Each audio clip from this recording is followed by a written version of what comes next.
नमस्कार, बहुत स्वागत है आप सभी का अपना उत्तर प्रदेश में और मैं हूं आपके साथ चेतन पाठक। इस बुलेटिन की शुरुआत हम बड़ी खबर से करेंगे। प्रयागराज से बड़ी खबर आपको बता देते हैं। अतीक अशरफ को दफना दिया गया है। कसारी मसारी कब्रिस्तान में दोनों को दफनाया गया है। अतीक के दोनों बेटे इस दौरान कब्रिस्तान में ही मौजूद रहे। अशरफ की दोनों बेटियां भी इस दौरान मौजूद रहे। ये बड़ी खबर आपको बता रहे हैं। प्रयागराज में अतीक और उसके भाई अशरफ को यहां दफनाया गया है। भारी पुलिस बल भी कब्रिस्तान के बाहर मौजूद रहा और यह खबर भी निकलकर सामने आ रही है कि अतीक की पत्नी शाइस्ता नहीं पहुंची। यह बड़ी खबर आपको बता रहे हैं।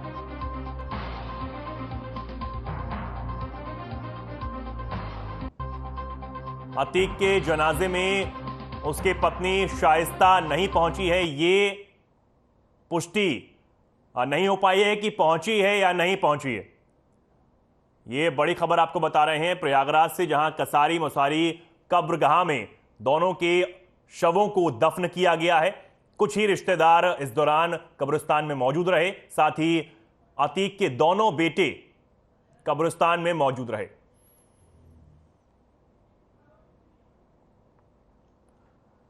अतीक अहमद और उसके भाई अशरफ के शव को प्रयागराज के कसारी मसारी कब्रिस्तान में दफना दिया गया।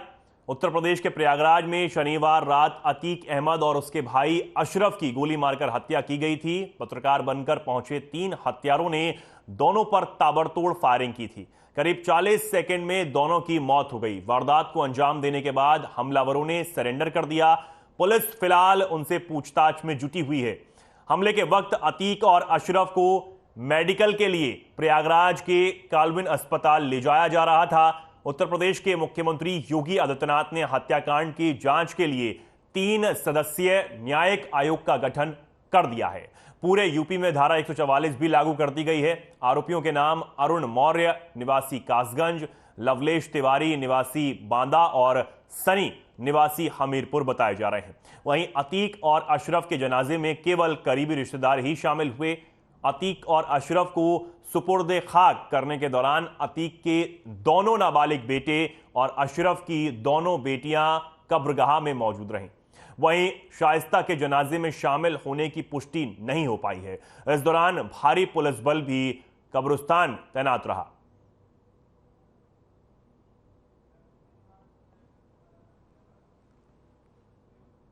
और इस खबर पर ज्यादा जानकारी के लिए हमारे साथ हमारे संवाददाता सैफुद्दीन जुड़े हैं। सैफुद्दीन, क्या कुछ माहौल प्रयागराज का रहा जहां पर इन दोनों के शवों को दफनाया गया है?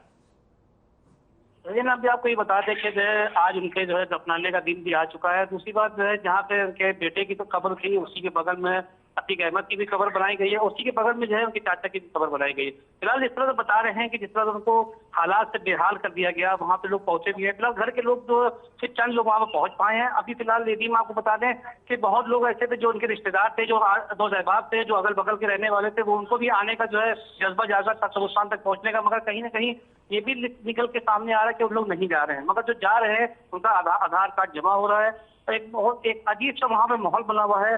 अफरा तफरी का माहौल है। लोगों की सांसें जैसे रुकी हुई हैं, आंखों में नमी है।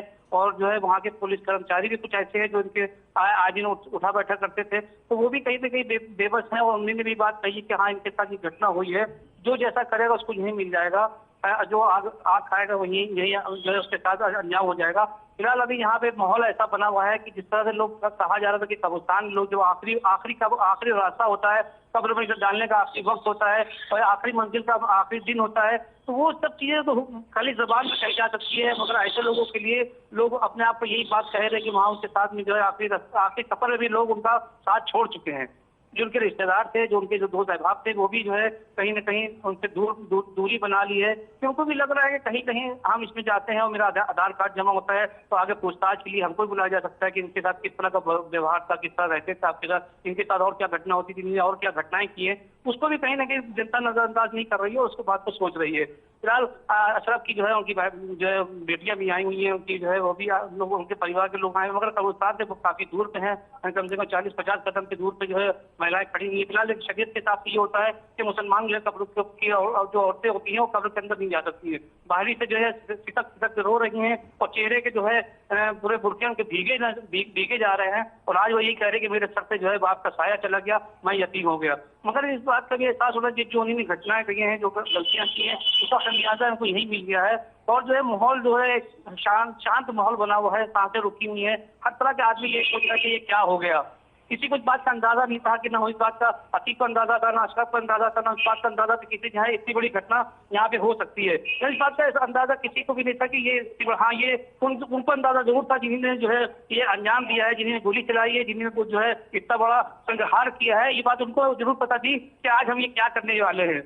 फिलहाल मुख्यमंत्री के भी आदेश था कि जो है उनको जो है सजा दी जाए, उनको कोर्ट के द्वारा से उनको कोई ऐसी उम्र कैद दी जाए या फांसी दी जाए, मगर इनको इस बात का अंदाजा नहीं था कि इनके साथ इतनी बड़ी घटना घटेगी। और उनको भी हाल में ये भी देखिए 17 लोगों को सस्पेंड भी कर दिया है और लोगों पर कार्रवाई हुई, वहां के डीजी के पर भी जो है उनके जा गिर सकती है।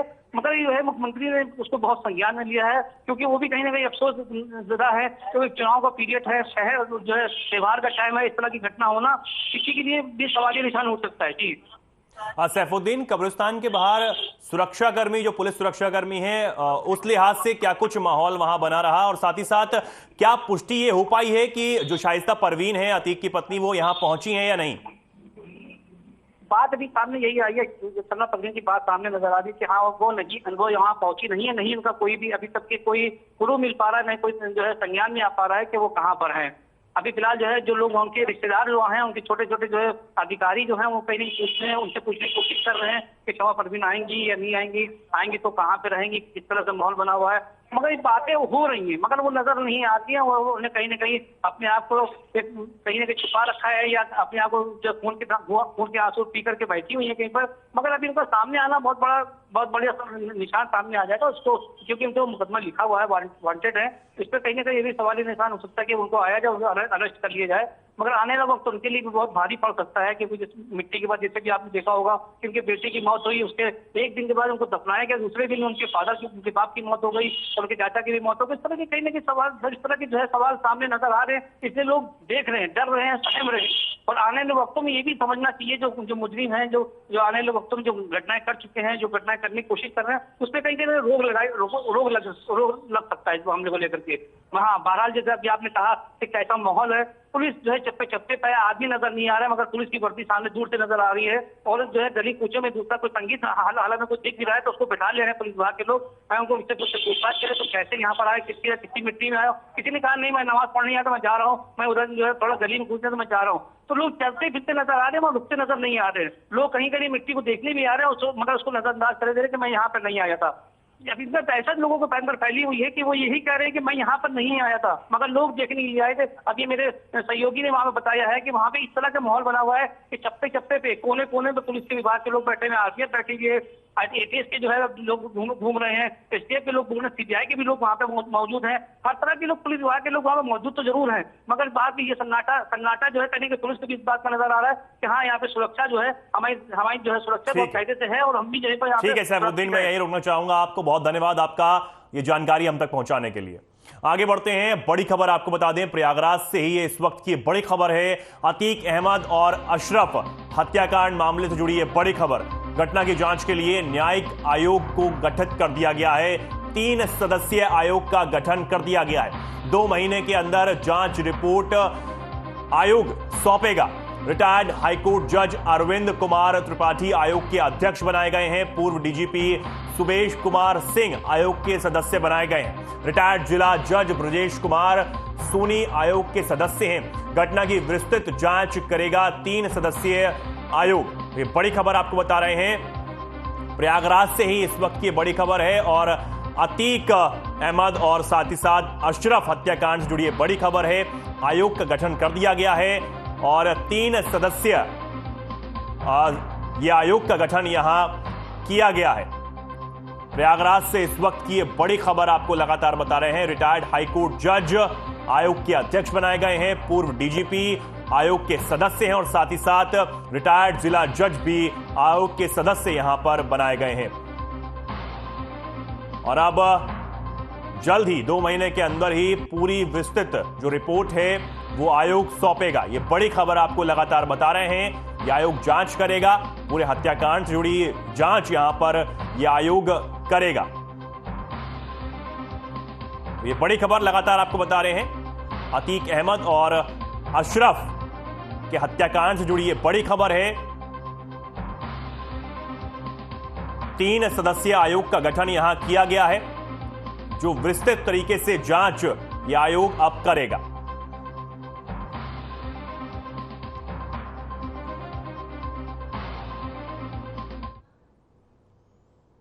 माफिया अतीक अहमद की हत्या के बाद पूरे प्रदेश में धारा 144 लागू कर दी गई है। वहीं ज्वाइंट कमिश्नर आनंद प्रकाश तिवारी ने सभी से अपील की है कि किसी भी ग्रुप में या किसी भी सामाजिक माध्यम में किसी भी प्रकार की कोई भ्रामक खबर या संवेदनशील पोस्ट न डालें और ना ही ऐसा करने वालों पर का साथ दें या उसे फॉरवर्ड करें, अन्यथा आप इसके लिए स्वयं ही जिम्मेदार होंगे। अफवाह फैलाने वाले और भड़काऊ पोस्ट करने वालों पर सख्त कार्रवाई की जाएगी।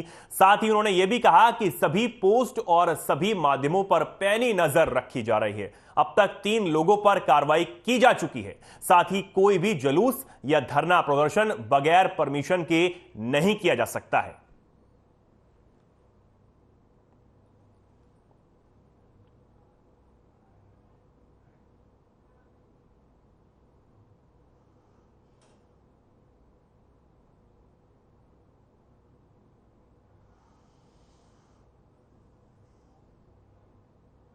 शहर में हाल ही में हुई आग लगने की घटनाओं के मद्देनजर जागरूकता अभियान चलाया जा रहा है।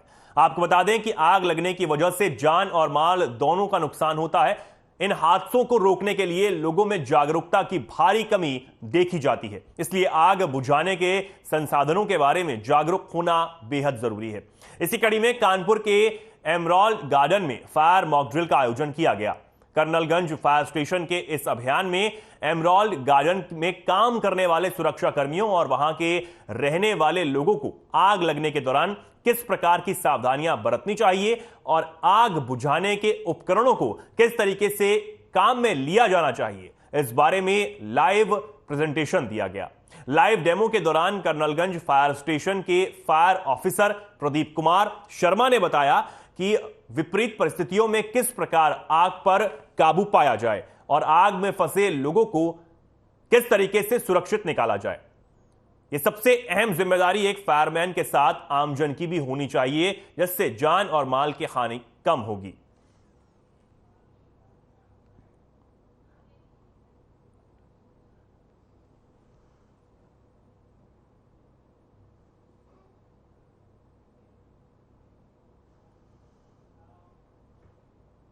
आगे बढ़ेंगे और बड़ी खबर आपको बता दें, कानपुर से अवध डिपो की एसी जनरत बस में आग लग गई।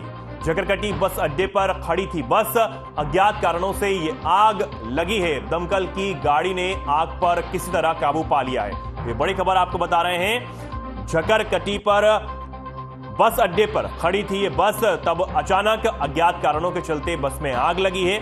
एसी जनरत बस की बताई जा रही है। दमकल की जो गाड़ियां हैं वो मौके पर पहुंची और किसी तरह आग पर काबू पा लिया गया।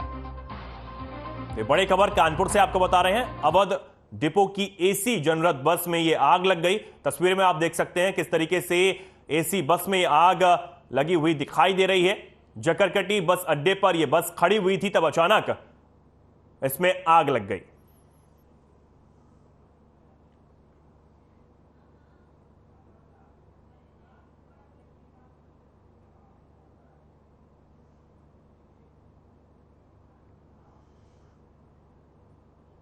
और अब कानपुर से इस वक्त की बड़ी खबर आपको बता दें।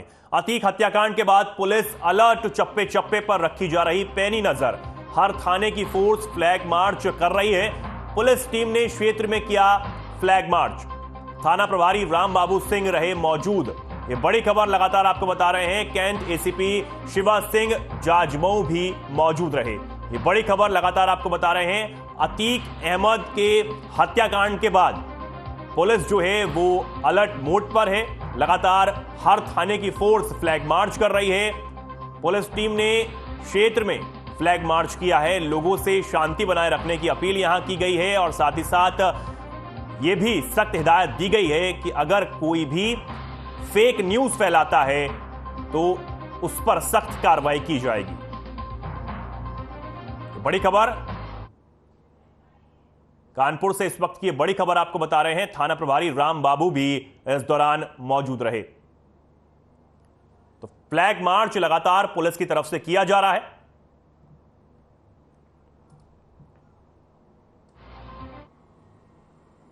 कन्नौज के इंदरगढ़ में रामपुर गांव में संदिग्ध अवस्था में घर में आग लगने से लाखों का सामान जलकर राख हो गया और 2 जानवरों की जलकर मौत भी हो गई।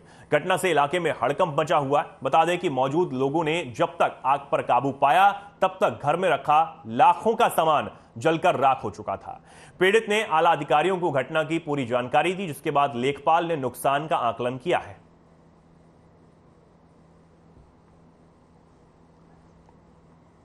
तो कन्नौज से एक खबर आपको बता रहे हैं, जहां आग लगने से लाखों का सामान तो जलकर खाक हुआ ही है और 2 जानवरों की भी इसमें मौत हुई है। आग लगने से लाखों का सामान जलकर खाक हो गया। ये बड़ी खबर आपको बता रहे हैं। कन्नौज से ये खबर है, संदिग्ध अवस्था में ये घर में आग लगी, संदिग्ध कारणों की वजह से आग लगी और आग में लाखों का सामान जलकर राख हुआ है।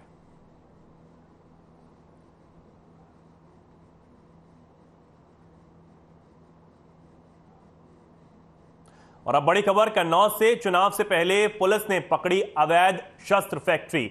मौके से बंदूक, राइफल, अदिया सहित 9 असलहे बरामद, 15 कारतूस सहित शस्त्र बनाने के उपकरण भी बरामद किए गए हैं। तिरवा के कोयलिया किराए गांव के उम्मन कटरी की घटना है। कोतवाल राजकुमार सिंह ने भांडाफोड़ किया है। मुखबिर की सटीक सूचना पर यह कार्रवाई पुलिस ने की है।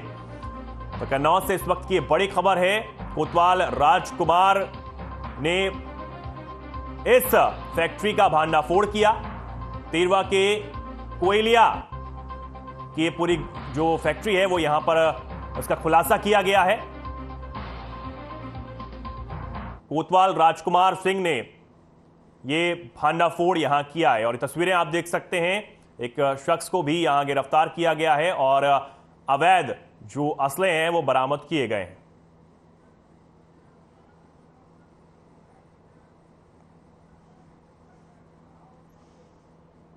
चुनाव सकुशल संपन्न कराने को लेकर कन्नौज में पुलिस प्रशासन ने तैयारियां तेज कर दी हैं। इसे लेकर डीएम और एसपी ने कलेक्ट्रेट सभागार में मीटिंग का आयोजन किया।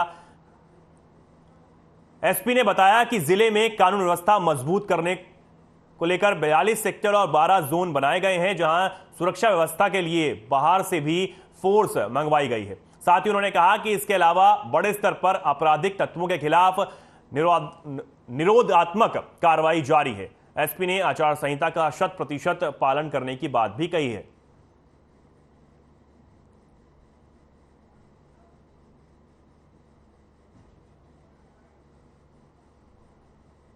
व्यापक पुलिस बंदोबस्त किया गया है। बूथों की ड्यूटी के अलावा कानून व्यवस्था की ड्यूटी के लिए 42 सेक्टर और 12 जोन में पूरे जनपद को बांटा गया है।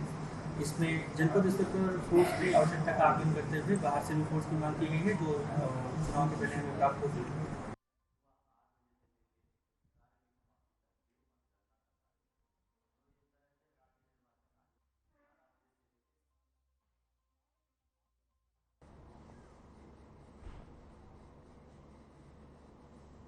और अब लखीमपुर खीरी से इस वक्त की बड़ी खबर आपको बता देते हैं। AIMIM के सिंबल पर चुनाव लड़ेंगी उम्मी खातून। उम्मी खातून ने दाखिल किया नामांकन।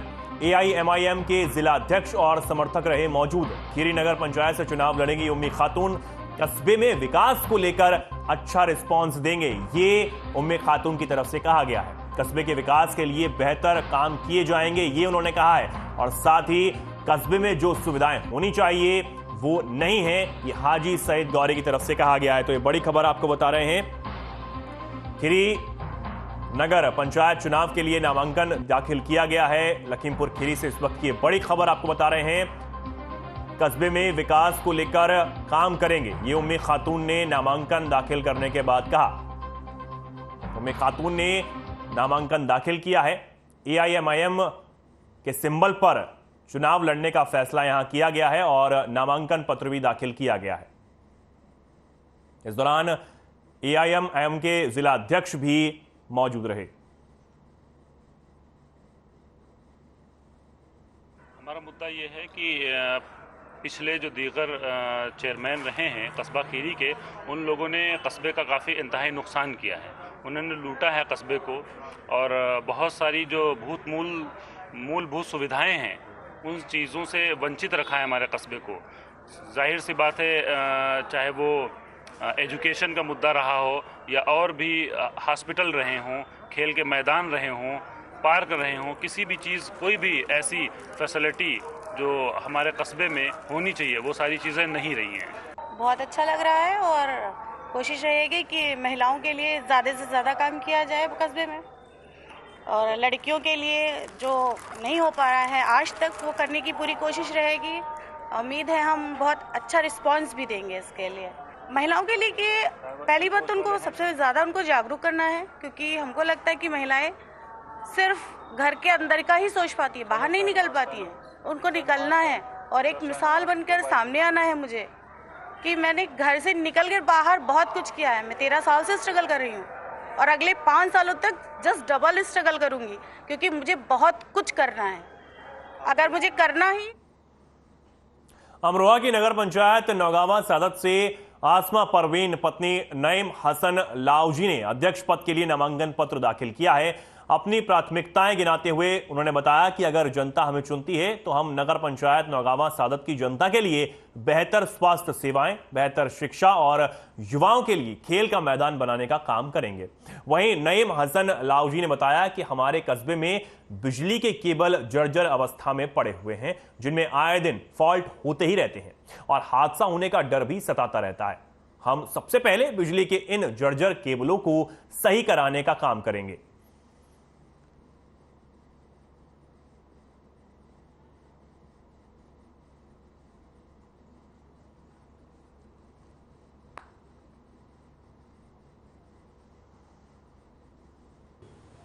सबसे पहले तो मैं ये कहना चाहूँगी, अपनी नगर पंचायत नौगावा सादत के जनता से अपना सलाम पेश करती हूँ, अस्सलाम वालेकुम। और जितने भी हमारे हिंदू समाज की जनता है उनको हमारा नमस्कार। और नौगावा सादत अपने नगर के लिए अच्छा विकास करेंगे, ज़्यादा से ज़्यादा विकास करेंगे, स्वास्थ्य सेवाएं अच्छी करेंगे, शिक्षा अच्छी करेंगे, लाइट की व्यवस्था अच्छी करेंगे, और जो हमारे युवा हैं उनके लिए, नौजवान भाइयों के लिए खेल का मैदान की व्यवस्था करेंगे, लाइट की, पानी का, ये सब करेंगे। ज़्यादा से ज़्यादा विकास करेंगे, किसी में हम कोई भेदभाव नहीं करेंगे, हमेशा सबके लिए तैयार रहेंगे। देखिए, आज जो नामांकन हुआ, वैसे तो यहाँ अब महिला सीट है सामान्य, तो हमने आज अपनी बीवी का नामांकन करवाया है, जिनका नाम आसमा परवीन है। और हम अपनी नगर पंचायत के लिए, नौगावा नगर पंचायत के लिए जितना भी ज़्यादा से ज़्यादा विकास होगा वो कराएंगे। हमारे नौजवानों के लिए सबसे पहली हमसे जो शर्त है कि हमें जो एक खेल का मैदान चाहिए, तो इंशाल्लाह हम उनको एक खेल का मैदान देंगे, विकास ज़्यादा से ज़्यादा कराएंगे। और हमारे यहाँ बिजली की बहुत समस्या है, लाइट के जो ये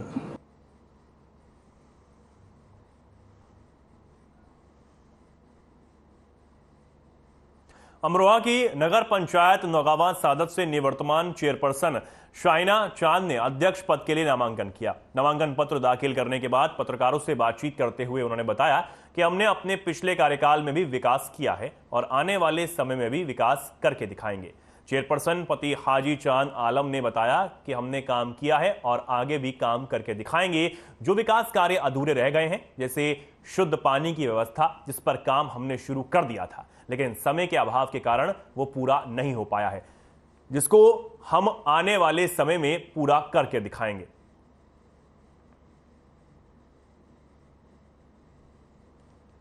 नामांकन किया है। सबसे पहले तो हम नगर पंचायत नौगामा सादात की सम्मानित जनता का शुक्रिया अदा करते हैं, जिसने हमें पिछले चुनाव में चेयरमैन बनाकर इज्जत बख्शी। हमने भी जनता से जो वादे किए थे उन्हें हमने पूरा करने का काम किया है और इस बार भी जनता हमें चुनती है तो इंशाअल्लाह हम सरकार की सभी योजनाओं को जनता के बीच में लाने का काम करेंगे। इंशाअल्लाह हमने काम किया है, काम करेंगे। देखो, जितने काम हमने करे हैं अल्लाह के रहमो करम से ये जनता ने भी देखा और पब्लिक ने देखा, सब ने देखा।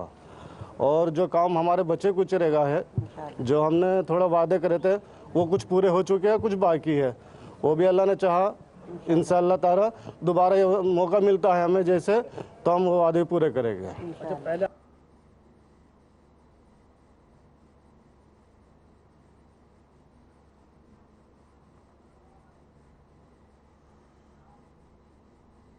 अमरोहा के हसनपुर कोतवाली इलाके में रेहरा हसनपुर मार्ग पर तीसरा मिल के निकट हादसा हुआ, जहां ट्रैक्टर ट्रॉली ने सामने से बाइक को जोरदार टक्कर मार दी। इस हादसे में होमगार्ड गंभीर रूप से घायल हो गया, जिसे आनंद फानन में अस्पताल में भर्ती करवाया गया, जहां डॉक्टरों ने उसे मृत घोषित कर दिया। आपको बता दें कि होमगार्ड बाइक पर सवार होकर अमरोहा से घर लौट रहा था, तभी यह हादसा हुआ।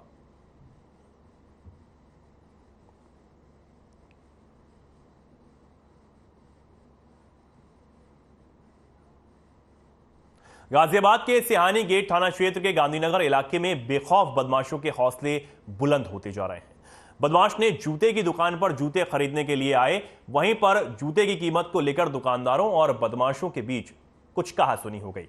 कहासुनी इतनी बढ़ गई कि दुकानदार और युवकों के बीच मारपीट तक की नौबत आ गई और फिर बेखौफ बदमाशों ने जूते को लेकर गोली चला दी और वो भाग गए। इस घटना में 2 लोग घायल हुए हैं, जिन्हें अस्पताल में भर्ती करवा दिया गया है। पीलीभीत में गैस सिलेंडर ब्लास्ट होने से छप्परपोश घर में आग लग गई, जिसमें नकदी, कपड़े, अनाज, बर्तन सहित लाखों का सामान जलकर राख हो गया। वहीं बताया जा रहा है कि एक दिमागी रूप से कमजोर युवक भी आग में जिंदा जलने से बाल बाल बचा है। मामले की सूचना पर पहुंची पुलिस और स्थानीय लोगों की मदद से आग पर काबू पाया गया।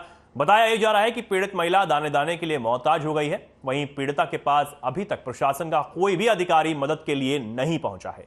विधवा महिला पार्वती देवी ने बताया कि वे रात में चाय बना रही थी, किसी तरह गैस सिलेंडर तेज धमाके के साथ में ब्लास्ट हो गया और पूरे घर में आग लग गई, जिसमें पीड़िता का मंद बुद्धि का बेटा रोहिताश आग की लिपटों में घिर गया। तभी पार्वती हिम्मत जुटाकर जलती आग में कूद पड़ी और अपने बेटे को बाहर खींच लाई। जिंदा जलने से उसे बचा लिया। वहीं शोर शराबा होने पर आसपास के गांव वाले भी इकट्ठा हो गए और पंप चलाकर किसी तरह आग पर काबू पा लिया गया। वहीं पीड़िता का कहना है कि उसकी कच्ची गृहस्थी उजड़ने के बाद से अब भी कोई अधिकारी मौके पर जांच करने तक के लिए नहीं आया है।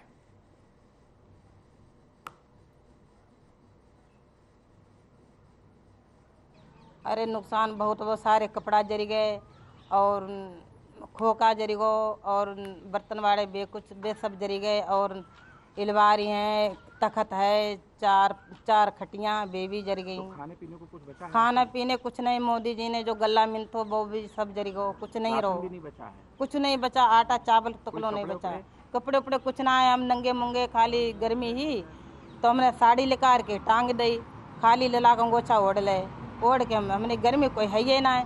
तो एकदम से चले गए, चाय बन धरी गए, चले गए पैसा फिर एकदम धमाका हुआ तो हम जल्दी मंदी आए तो हमने बच्चे लिखा और फिर बाद में ऐसे ही खाली कपड़े पहरे तो जोरे बान हमें साड़ी दी, जे भी साड़ी दी जोरे बान ने, तो मैंने साड़ी बान। प्रदेश में जारी हाई अलर्ट को देखते हुए कानून और सुरक्षा व्यवस्था बनाए रखने के उद्देश्य से भारी पुलिस बल के साथ फ्लैग मार्च किया गया। इस दौरान डीएम, एसपी और अधिकारीगण शामिल हुए। कुशीनगर जनपद में ड्रोन कैमरे से सतत निगरानी की जा रही है। पैदल गश्त के दौरान आमजन और व्यापारियों के साथ संवाद कर सुरक्षा का एहसास कराया जा रहा है।